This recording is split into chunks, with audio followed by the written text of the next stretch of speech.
It was a normal sunny summer day in beautiful California. I walked out onto my back deck and took in the rays of the sun and the beauty of the property I live on. I then looked over at my excited boys playing in the yard, and nothing was out of the ordinary. I was just going to take my boys for a walk through the orchard like I've done so many times before. My boys just happen to be two very large dogs that do not always listen.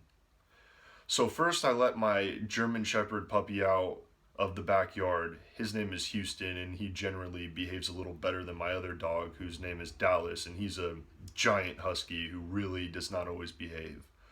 So we began to walk the 120-acre walnut property when we came to a point where both of the dogs stopped, and I did not know what they were stopping for. Usually they're just running along digging or whatever, and I look at their eye line and eyesight and I see they're staring at something in the distance, and it was this very bright, big, colorful figure, and we were both very curious, and we proceed a little farther until I realized what it was, and it was my neighbor's giant, colorful pet peacock.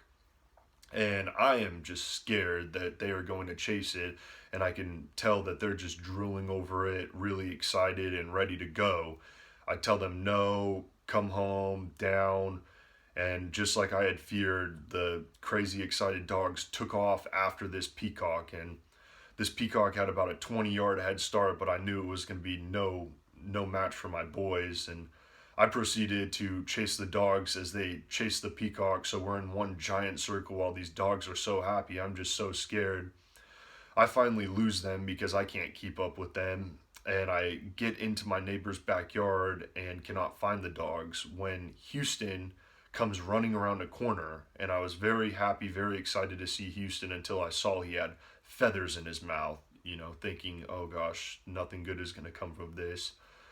I keep looking around, I can't find Dallas, I keep yelling for him, and finally this peacock comes barreling around the corner, and Dallas is following him.